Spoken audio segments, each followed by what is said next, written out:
I'm your host, Antonio. What you do for yourself depends on what you think of yourself. And what you think of yourself depends on what you know of yourself. And what you know of yourself depends on what you've been told of yourself. Welcome to the show. Great show for you today. We're going to be chopping it up about some important things that's going on in our community and is imposed upon our people that we need to talk about. Sometimes we got to air out some things and talk about them. So that's the only way we can fix those things. So we got a great show for you today. I think the sun is shining today. Should be a decent show for us. I mean, decent day for us today outside for those who want to venture outside and do some things. But again, we're in the fall. So it's gonna be a rocky road, and hopefully we can get to that Indian summer that's hopefully around the corner. In the remote studio, we got our main man, brother Vince. What's going on, Vince? Well, today is a big day in Cleveland. I believe the Rock and Roll Hall of Fame induction ceremony will take place. Now, that is distinguished from the R&B Hall of Fame induction ceremonies that took place a couple weeks ago. But today, it's about Mary J. Blige and other folks that are going to be inducted. So it's a fall weekend in Cleveland and lots going on. Today, we have a very special guest, someone that I just recently became acquainted with. And she is a mental health professional. So we want to talk about things that are related to mental health. She is a clinical psychologist and clinical director of two community-based behavioral health organizations, Life Solutions South and Shaker Family Recovery. She's the creative brainchild and program director of the FAITH program funded by the Alcohol and Drug Addiction and Mental Health Services Board of Cuyahoga County and the O.A.S.I.S program funded by the Governor's Office of Faith-Based and Community Initiatives. Dr. Deborah Clark Watson has written and directed and acted in a number of productions, including theater and film. She's a principal grant writer and resident writer for Holy Trinity Church and Cultural Arts Center, where she is also serving as the Pastor of Evangelism. And she's the writer and director of the feature-length film In His Shoes, the documentary that premiered at the Cedar Lee Theater in September of 2023. With all of that, I'd like to welcome to 360 Info Network, Dr. Deborah Clark Watson. Dr. Watson, you got a lot going on over there. I'm hearing dinging and flipping and all kinds.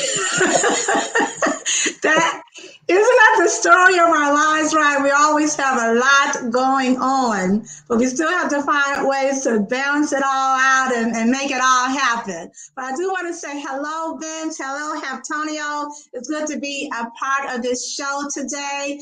And Vince, you forgot to also say that the Guardians is playing today. They're trying to hold on for dear life so they could beat the New York Yankees. We want to go all the way to the what do you call it? The World Series. We want to make it to the World Series.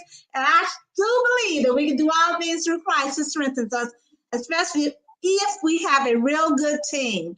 And as my pastor said, it takes teamwork to make the dream work. So yeah, I got a lot going on. Vince. Okay. Well, it sounds like you're an ardent baseball fan.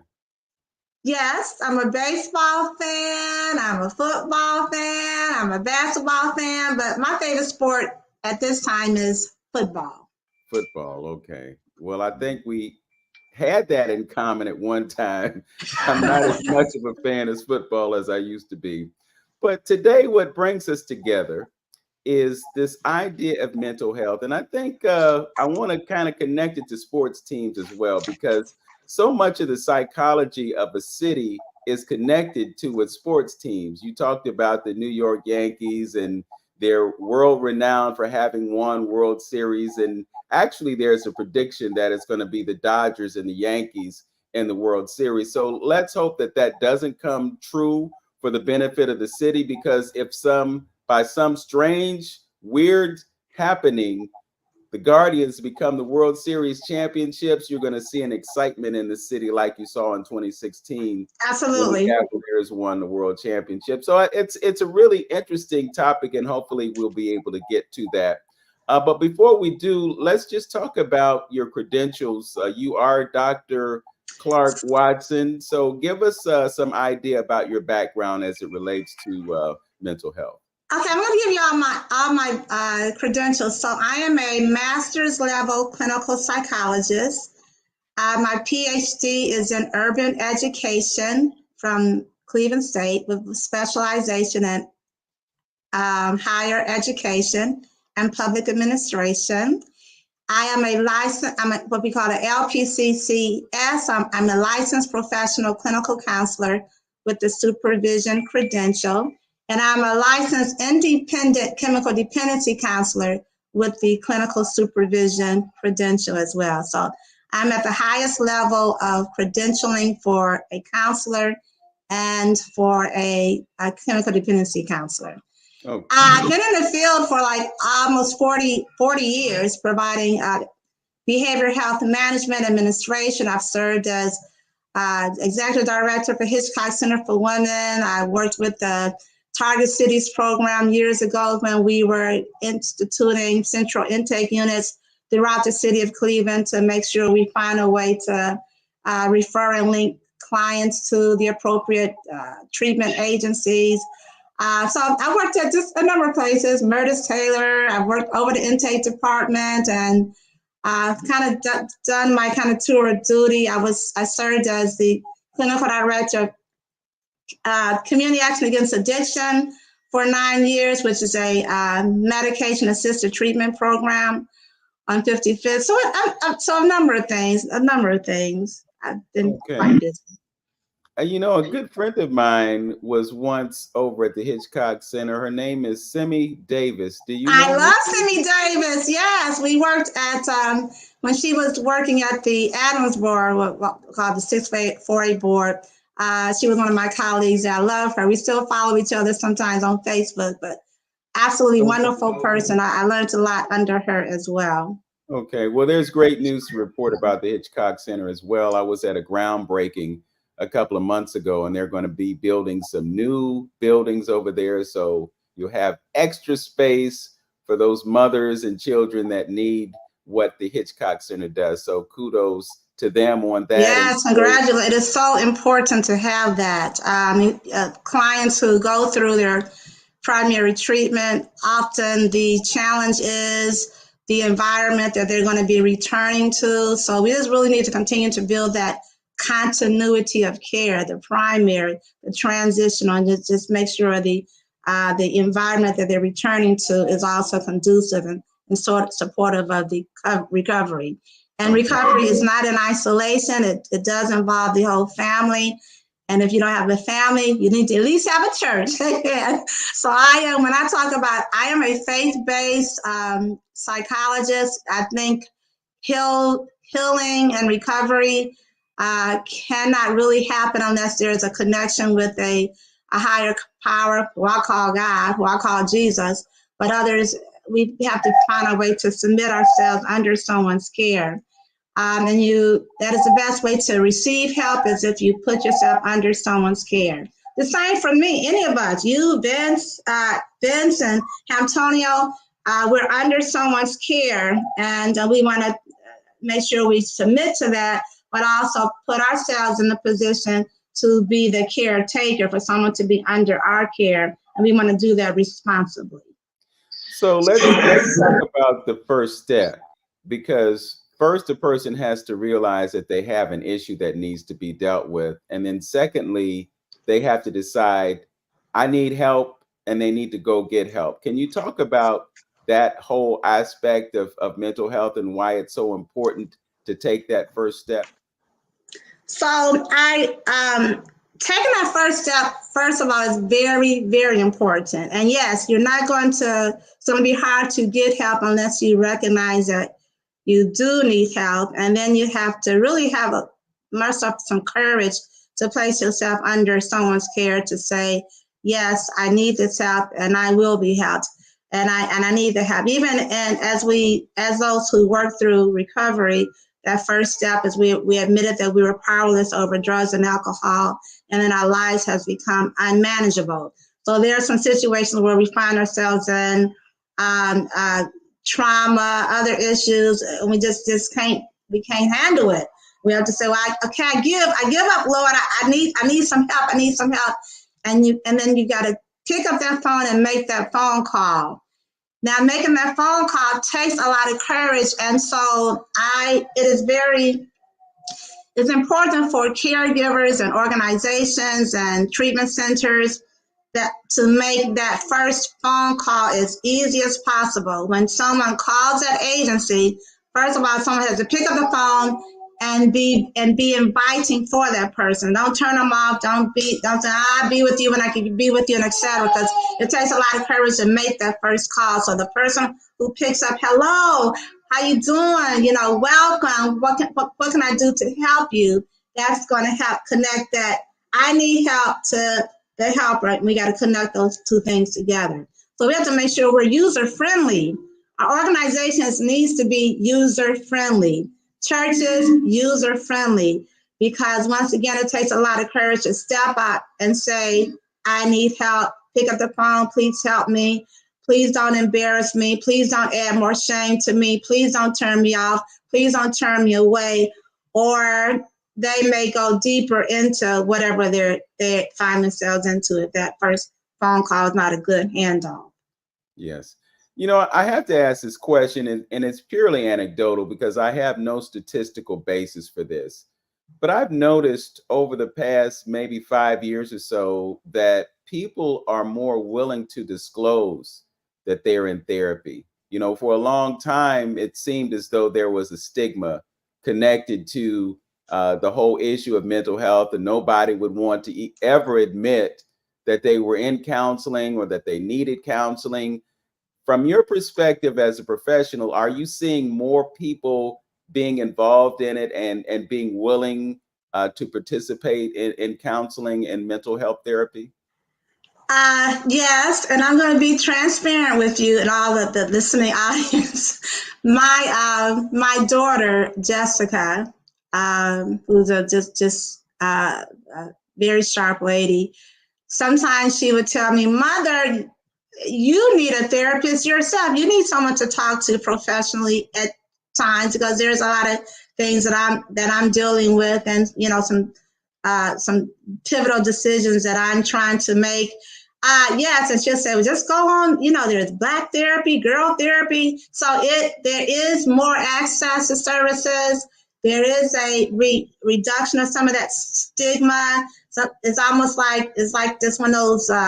Almost some of those rites of passage. I got a therapist. I got a job. I got a bank account. I got some nice shoes. I got some red bottoms, and I got myself a therapist. And so yes, and then because now there were a lot of terrible things happened during the COVID-19. We know that, but what it has done is made available access to services is better now, because telehealth, you get on the phone and call someone and you don't have to see them. It's accessible. So yeah, and it's a good thing that the stigma has been reduced. But I must say, however, there's a disproportionate amount of African American women who will not reach out for help sometimes. It's still that thing where, we got to do this. We're strong Black people. We can handle this. My mother handled it. I could do it, and etc. So we still have to find a way to make it just a little bit more popular for African American women to also reach out for help as well. So you brought up the issue, which begs the question, are there therapists for therapists? Yes, there's therapists for therapists, and we need to know that. So the other thing, of course, that happens is the whole thing with healthcare disparities. All right, so you may be the working poor. You may be working, but you really don't have a good healthcare insurance with your job. You may be in between jobs. Maybe maybe there's Medicaid and etc. So we also want to make sure that the therapists are out there. You still have to have a way to access them. You got to have the right type of insurance, sad to say. Otherwise, you're paying out of pocket. But yeah, there's therapists available for therapists. Okay. Everybody needs help. Everybody needs help. And it's okay to reach out for help. Right. If you're just joining us, this is 360 Info Network. I'm Vince Robinson, along with the founder and creator of this show, Hamtonio. Our guest is Dr. Deborah Clark Watson. She is a clinical psychologist. She's also a filmmaker, playwright, and a few other things that we should get to before this program ends. Just want to remind you that if you are viewing this on YouTube, please like, comment, and subscribe. If you're listening, you can listen on the radio, but if you're watching, you can also give us comments, add your perspective to the show. But the most important thing is to subscribe to our channels. You can subscribe to my channel. You can also subscribe to the Journey with Hamtonio. That is his YouTube channel, and we could both use your support in that endeavor. So, Dr. Watson, you mentioned trauma, and we had a brief conversation before we started the show.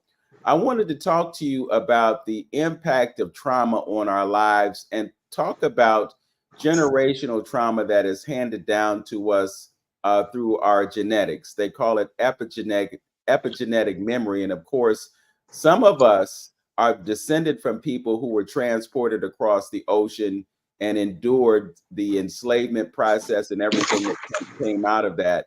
If we ascribe to the idea that there is trauma that lives within our bodies, then it's something that needs to be addressed. So I'm just wondering if you have any thoughts on that phenomenon and what type of help people can receive because of that. I am more of a component that we know we have the whole nature versus nurture, and I am of the mindset that your environment is going to be the key, the main important determinant of how you address trauma, how you address it. We certainly, there are some people who are predisposed for certain illnesses. Generally, when we see someone with early signs of maybe say schizophrenia, there tends to be a history, a genetic history. Someone in the family who's also was dealing with schizophrenia. But I still believe that because you're predisposed to something doesn't mean that it's going to be manifested. But there's some things that could be in your environment that would increase the likelihood that you would then begin to exhibit those symptoms to the point that you need help. So, but I do believe that there is generational trauma, but not necessarily because of the nature, but because of the situation, because of the environment. Those who are in domestic violence situations and continue to repeat the patterns and grow up and say, there's no way I would ever hit a lady. I saw how my father beat on my mother. I would never do that. I would never hit a lady. And then years later, they find themselves in jail because they jumped on their girlfriend. Because we do what we learn, we do what we see. So when we learn that anger and violence is a way to cope or to address the situation, that's what you learn. You generally do what you learn. So the way to break that particular pattern is to do something a little bit different than that particular thing. So when you go to therapy and help, you're learning new coping strategies to that stress, to that frustration. Generally, alcoholism begins sometimes, it increases the likelihood that someone is going to overdrink if when they come home and the mother said, I had a rough day, go to the refrigerator, give me a beer. So what they're learning, they're connecting rough day to beer. They're connecting a difficult day to something external to soothe and to cope with that issue. So that's what they're learning. So let's just say I had a rough day. Let's turn on some music. Let's do a little dancing. I had a rough day, so let's go take a walk. So then now you're pairing a different type of strategy to that particular situation. And even if you feel like you need a drink or something to another type of substance, be careful in how you're connecting your coping strategy to your situation around your children, because they're going to learn that the way I cope is I curse or slap someone around or get a a mood altering substance or a mood altering experience. So we want to break those. That's generational trauma. So if I'm in a domestic violence situation, I grew up around that, then I continue that pattern, it is going to continue. If I'm not connected well, and I'm homeless, and then I've got the children, they're going from homeless shelter to homeless shelter, and then they have a baby, and they're not well connected financially, economically, educationally, then that continues. Those are kind of things that those are the kind of generational traumatic events that could occur. But there are some things that just happens to us individually that's trauma that has absolutely nothing to do with something that happened in your past generation. Okay. So it seems that you're saying that it's really more a result of the observation of behaviors in one's environment versus the angst or the trauma or just that negative feeling that might be in your genetic makeup. That's right. You can learn fear. Fear can be a learned response. If I don't like big, ferocious dogs. I don't like them, but I'm trying to be real careful not to make my fear of big dogs contagious. Because I have a granddaughter who, Allison, loves dogs. She loves animals, and I try to be very careful about not like jumping when I see a big dog, because I don't want her to have that type of fear. So yes, the way we respond to situations, it can either pass on hope or faith or fear. Those are the kind of things that we can definitely pass on as relates to, that's connected to how we respond to things. So we're not a product of what happens to us. We're not a product of what happens to us. We're a product of how we respond to those things that happens to us. And I read this quote that's in one of my authors. It says, you can't change the past, but what you do today will change your end. You cannot change your beginning, but what you do today can change your ending. So we just have to look at what we have and try to make something positive out of that. You talked about the pandemic a few moments ago. And again, anecdotal, no statistical information for this, but just noticing what's going on around me. And I noticed that it seems as though we're seeing a lot more death these days. And as a result, we're going to funerals, week after week after week after week. And grief seems to be a major part of our headspace these days. Like to offer solutions, because it's not always about talking about the problem, but it's about talking about the solution. So since it seems, and again, anecdotal, not statistical, but since it seems that we're dealing with so much more grief these days, what can people do to deal with the fact that they have to process so many people transitioning? That is a very good question, Vincent. I'm glad you brought that up, because even as we talk about trauma, there's individual trauma, traumatic events, there's family traumatic events, there's community traumatic events, like when our little young Black African American children gets killed by a police and et cetera. And then we have universal trauma. And that the COVID pandemic, that was a universal traumatic event. That was universal trauma. But the point is universal, which means you've got many people around you who can identify. One thing that happens with when people come for help who have suffered or suffering from mental illness, one thing that helps them to get in position to be helped is to know that someone understands, or to know that someone else experiences this. So you want to introduce the concept of universality, which means other people can relate to this. And then when you find out that you're not alone in this, it just helps, it just shares the burden. So when you say, yeah, my such and such died from COVID, And said, yeah, mine did too. Oh, so you could relate to what I'm saying. Yeah.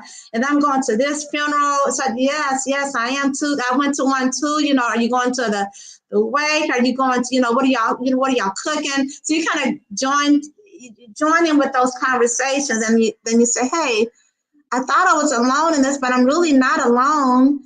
So there's someone who can relate to what I'm going through. The scariest thing for anyone, Vince and Hamptoni, and anyone who's listening, the scariest thing is when you think you're all by yourself.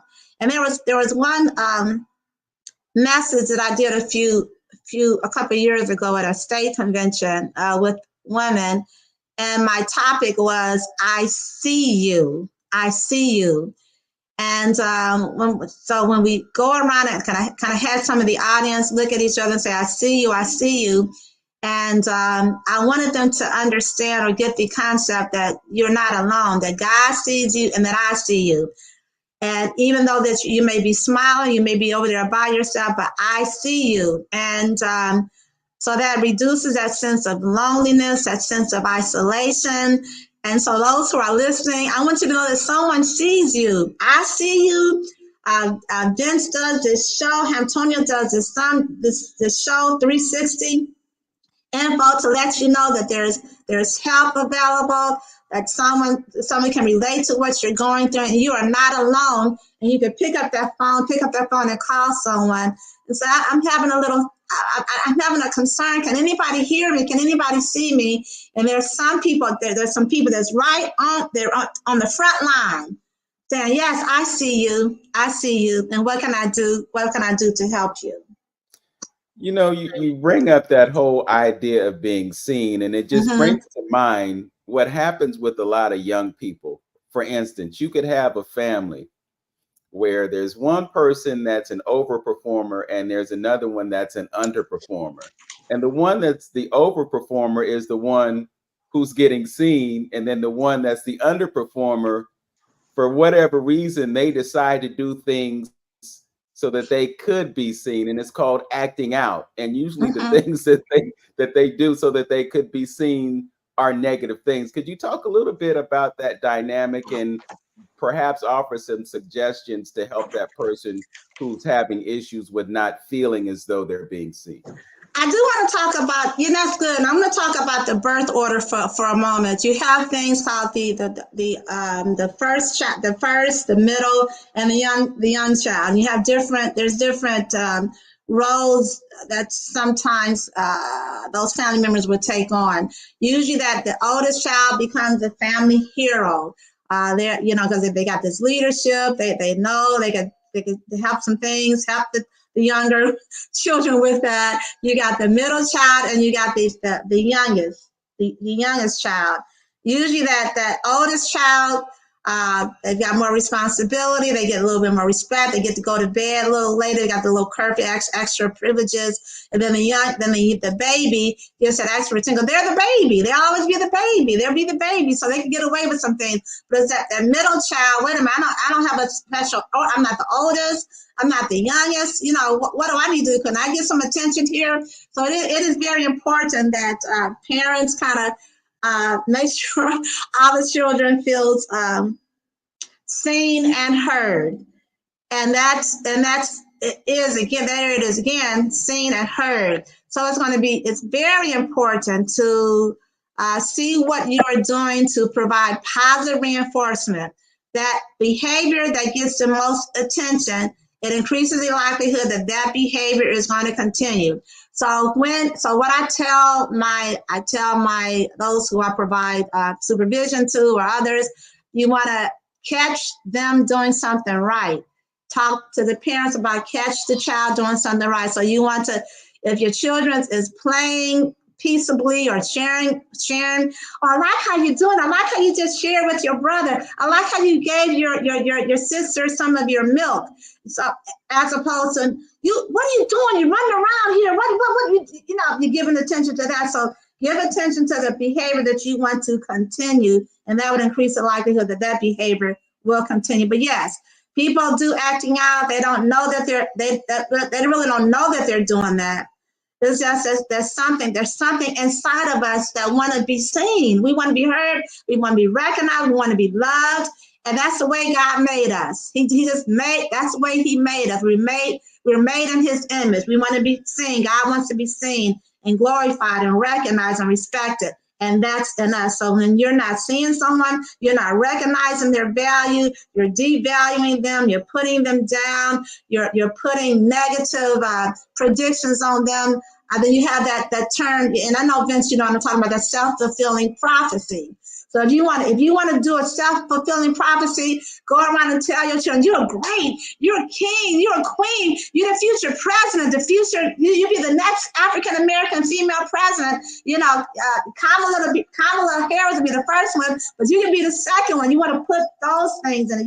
You're matched with, oh, look at you, look at this artwork. Oh my God, you're gonna do your own art studio. I love it. Hold up, let me take a picture of that. And then you wanna advertise, promote what they're doing. Just like you, Vince, you're advertising 1490 Talk Radio, WERE.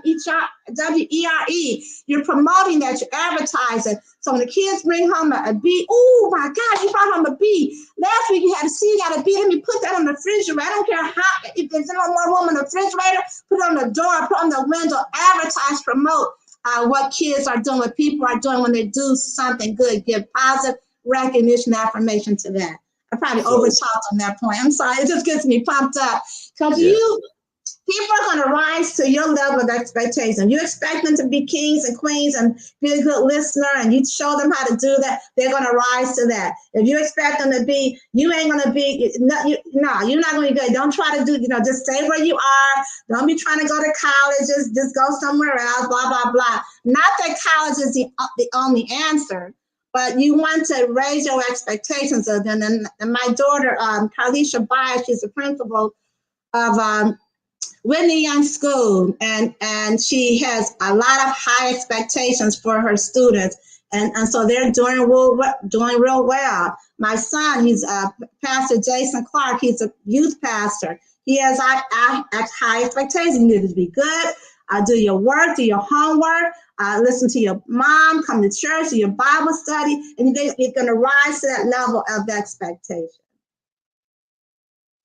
I'm going to bring Brother Antonio into the conversation, but I just want to point out that a lot of what you're talking about is a reflection of responsible parenting. Mm-hmm. When I look at your family, I see you're a doctor, your sister's a doctor, your brother's a doctor. You talk about having a son who's a pastor, a daughter who is a principal.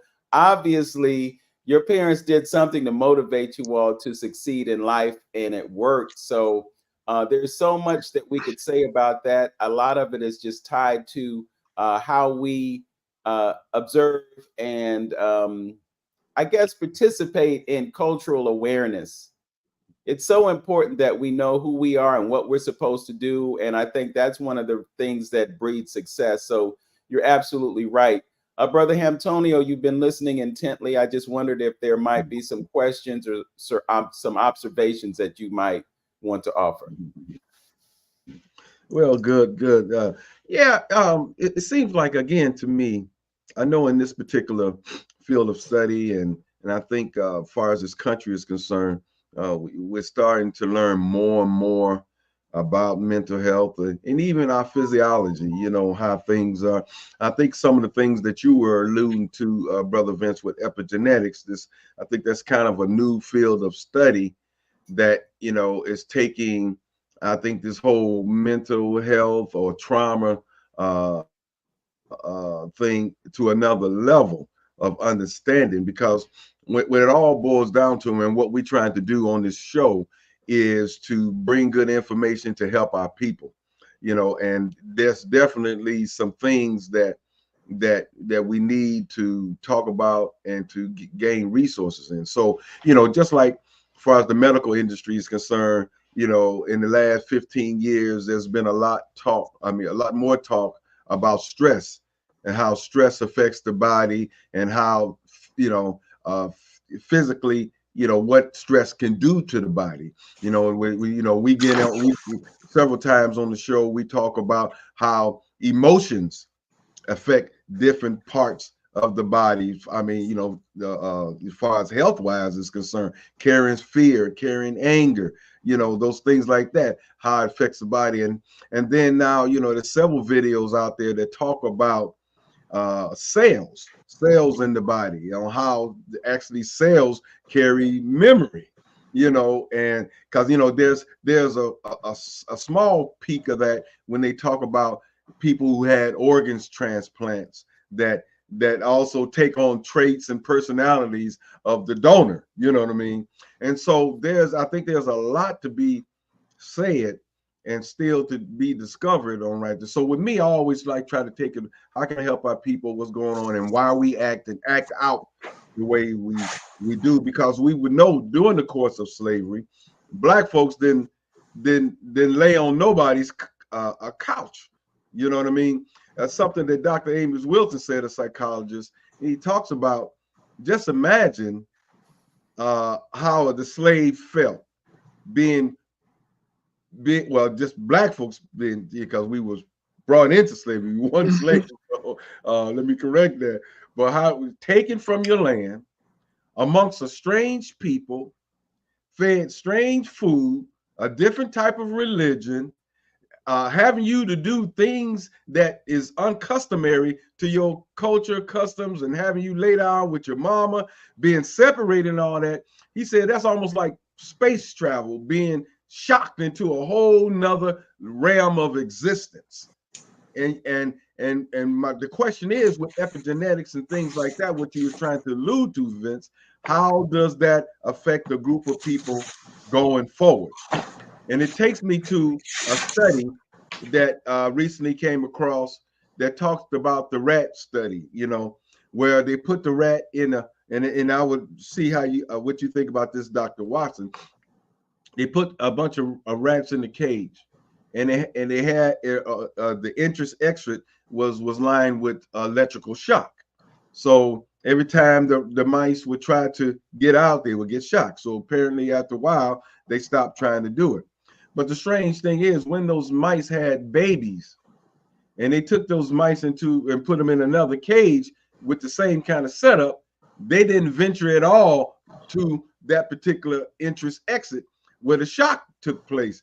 Even though they didn't experience the trauma, them personally, they still was affected by the trauma of their parents. So I think, like I say, with studies like that, you know, it makes us think a little bit deeper into like what is actually going on. And the last part of that, I want you could speak on as well. I know it's a lot, but something that, you know, when I used to attend, classes on educations and how students learn and behavior things and things like that, you know, the industry at times, this was in the past, maybe 5-10 years ago, but in the past, the mental industry never seemed to marry or put into place the diet on how folks are behaving and acting out.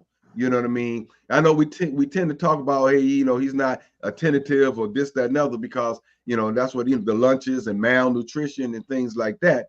But I think there's a specific link between what you're eating, you know, and how you acting emotionally. Garbage in, garbage out. You know, what you feed the body is what you feed the brain. You know, so I know that's quite a bit, but, you know, your thoughts on that.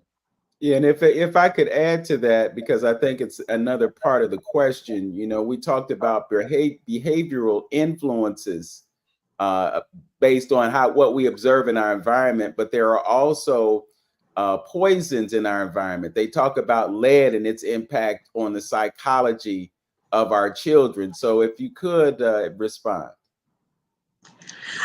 Yes, the lead poisoning is devastating. It's devastating, and I know that the city of Cleveland had a whole campaign to deal with it. There doesn't seem to be as much money poured into it now as it was, but I still see people who have been impacted, interestingly, by lead poisoning, and I have also seen a generational impact of that.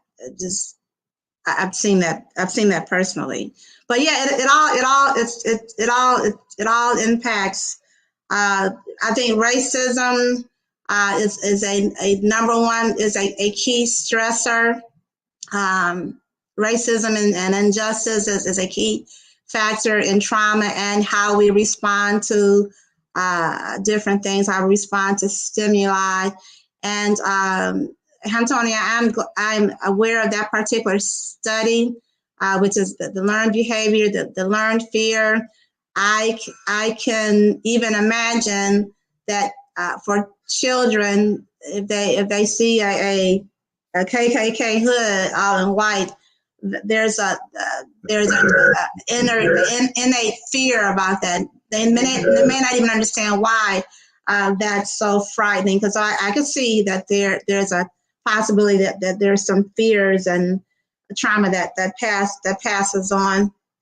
However, some things we're not going to have the answers to everything, but we can do what we can do is do what we can do to control our current environment. Yes, what we eat and how we deal with our stress. I wrote a whole book on stress management. And yes, there are some key stressors. And I know that some people have positive stress and you have negative stress. And the person who doesn't have stress is a person who's not alive. If you're alive, you're going to be experiencing some stressors. And yes, stress does impact you physically, emotionally, economically, and et cetera. But it's all about stress management. How you manage your stress will help predict your success or your failure. So yeah, it's all intriguing. And yes, there's definitely some brain diseases.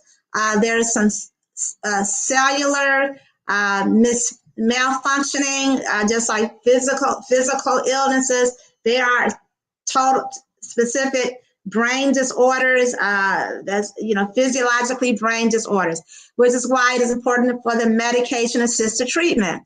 There's a lot of studies has been put behind different disorders and medications that's more effective. But we do find that even in psychiatric care, studies continue to show that medication in isolation is not as effective as medication plus the therapy.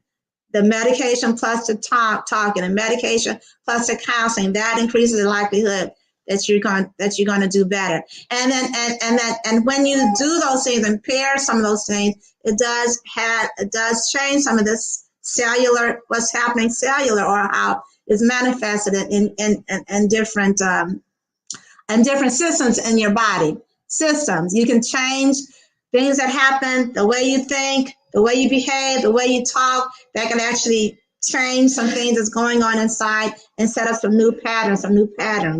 Now that's interesting that you say that right there. That just that statement alone leads me to believe that something is really deep, about this whole thing. So yes. Saying that the way you act and basically saying, hey, something that Dr. Amos, he's one of my favorites. So I quote him all the time. But you change your consciousness, you change your reality. That's a famous quote of his. So saying changing your state, your outlook, yes. or how you look at things. Yes. And see, and one of the studies that he talked about, and I think it's very interesting. He talks about how this shift in consciousness, not only that there's a psychological change, but there's a physical change absolutely as well, to your cells, to your body, how your cells resonate, what frequency your cells resonate on, and things like that. So I think our audience and people, and especially Black people, need to know how serious their thoughts are. You know what I mean? Real quick, the case in point what Dr. Emoto of Japan did when he did, I don't know if you're familiar with the water study, and how actually how the cells of water deteriorated and changed just by him writing something negative on a vial of water. just the transfer of that energy itself caused and had an effect on the cell of the water, you know, just by doing that and putting them around different frequencies and things like that on how that it affects. So like I say, I think much more that, you know, our system may, you know, our scientists and however may know about this, and the general public may not be aware of how operating around this, or saying that, going back to what you said in modern time, spewing out all kind of negativities around your children and things like that.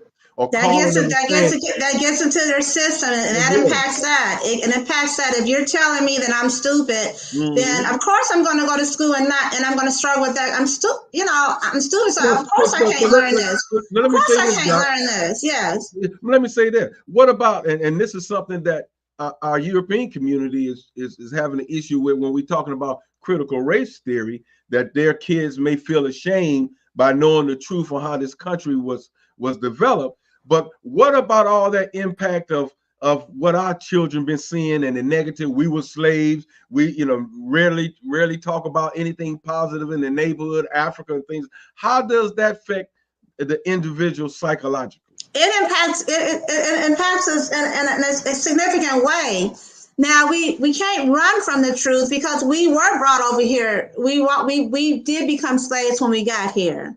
So we have to tell that we can't whitewash history. It did happen, but in moving forward, even though they treated you as slaves, you're special, and these are things you can do to change to make an impact now. So yes, the things that we say, and even listen, the music that you listen to, you can be in a very sad mood, and you can pop on some music, and you got to get your body moving, because that does impact. The thing about depression is that you feel this there's this urge to sit down, to sleep it off, and that's why there's people, they're taking more naps during the day, because they just they sleep and trying to shut away what's going on with them. But that sleeping and that napping, it increases the depression, because now you have a difficulty sleeping at night. Can't even sleep at night. Then in the morning you're getting to sleep at night, so you're napping through the day. So you cannot sleep your way out of depression. And anyone who's listening to me, you cannot sleep your way out of depression. You got to act your way out of depression. You got to put yourself in a positive environment. You got to take those walks. Don't take those naps, and talk to someone and reach out to someone, and that changes the whole system. Changes the whole pattern. And it is about energy. It is about energy.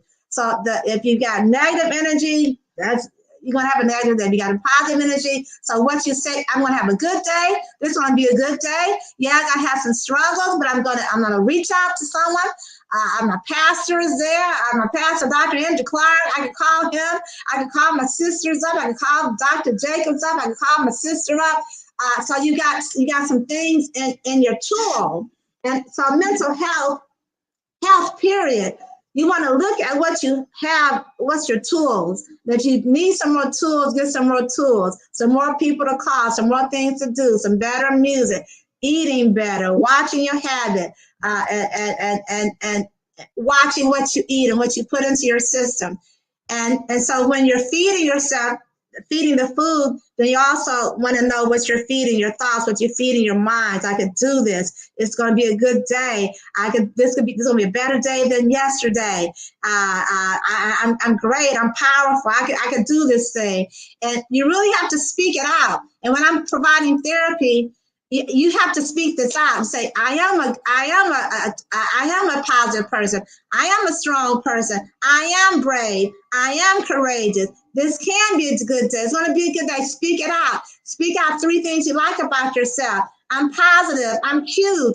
I'm creative. Speak that out. Speak it out. Speak it out. Because then that goes into your system and it's changing, and you get it's just changing your whole your energetic flow, your cellular flow, and things can get better. Okay. One step at a time. Yes. I have to bring this up because you mentioned it a few moments ago. But before I ask this question, I just want to talk about the impact of the experience of being Black in America. just because of the color of our skin, we have to deal with stuff. When you're out there driving the streets, you know, you got to be concerned that there might be somebody who wants to look at your license tag and see that the sticker don't have the right number on it, or, you know, those They're kinds of looking. things, you know. We're under scrutiny. We're under scrutiny. We're under extra scrutiny. Right. We Right. can't even buy. We don't even. Just, Go ahead. I'm sorry. just bear with me. I just want to talk about what it's like for us to carry that and why it might be necessary for us to seek some relief from the constant pressure that's involved in being Black. So that was one thing that I wanted to bring up. And I told you this hour was going to fly by because we haven't even scratched the surface on stuff to talk about. But you talked about pharmaceuticals as a measure of treatment. And of course, on this program, we talk about holistic things, and we talk about the impact of chemicals in our system when we look at things on a cellular level. And I know that there are things that are naturally occurring in nature that can have the same impact and the same effect of some of the pharmaceuticals. But the issue that I'm thinking of is the fact that some of those pharmaceutical substances have toxins and poisons in us that affect us in a physical way. And they also affect behavior. For instance, people who are on antidepressants lose their libido in many cases. Sometimes people get those drugs, and yes, it may affect their behavior in a way that is not as problematic as it used to be, but it causes other problems, you know. So when we look at the medical industry, we see the fact that doctors don't have a lot of training in nutrition. So we don't look at the things that we do, that we ingest on a continuous basis that might actually be causing some of the behavioral problems that we have. But we're running out of time, so we're not going to be able to get to that. We're also not going to be able to talk about what you're doing in the world of theater and film and so forth and so on, because art in many cases is the answer to problems that we have. So I would really like to have another conversation with you about the creative side. And I do another radio show on another station, so perhaps we can have a conversation about that and we can explore that. We just have just a few more minutes, like maybe 2 minutes or so before we conclude at noon, unless you would like to stay with us. I know you said you had other engagements that you had to go to, and I respect that and understand. But if you could just give the folks, you gave them some stuff about stress management. What can you offer them as ways to manage their stress so that they can have a successful life and perhaps get some relief from some of the trauma that they're dealing with? Okay, so one thing is definitely to reach. One thing is to reach out for help. That is very, very important. And then you want to add things into your life. Add into some nice patterns. Sleeping, and one thing that I call bubble bath therapy. Take your bubble bath, get some bubbles, and throw the bubbles. And every time you throw a bubble up, that's another care you're giving to God, to just to carry that over, to give to in His hands. Or at the end of the day, one more thing that you're being thankful for. Thinking about those things that you're thankful for. Everything's not bad. Think about some of those positive things that's going on, but also take some time for yourself. Get some time away. It's okay to say no every now and then. It's okay to take a break. Please take a break. Your self-care is very important, particularly for mental health providers and ministers and pastors. Have some time for yourself. Usually Monday seems to be the holiday for the pastors because they preached and everything. So get some relaxation for your day. For me, I'm real busy, so I don't have a lot of time to do a lot of traveling, but I try to add a little bit of vacation in each day. There's got to be something that I'm going to look forward to. If it's a Lifetime movie or spending time with my children, something, just pick out something good that you can do for that day, something to look forward to. And then, so there are just other little tips like that. Changing what you say, changing what you think. Have a couple of things that you want to get accomplished that day. And when you've done that, just say, "Oh, yeah, I did a good job. I did a good job. Did a good job." But also allow those creative juices to flow. have some prayer time, some meditation time, just some quiet time between you and God. That's very important. It's a way that you start your day with that, end your day and thanking him, being grateful. For those are just some kind of tips to manage your stress. Okay, well, very good information. And again, we like to be about solutions, not just describing the problems, because we got problems upon problems upon problems. But you know what was really interesting? We've been able to survive throughout all of the traumas that we've experienced. We've been able to be productive.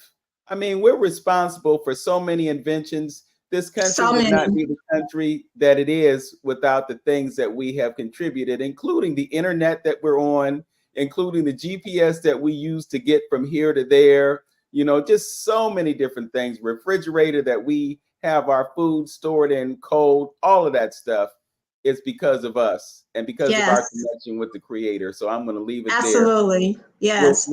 We're wrapping things up. We'll have to have you back another time so that we can continue our conversation. And we thank you for joining us today.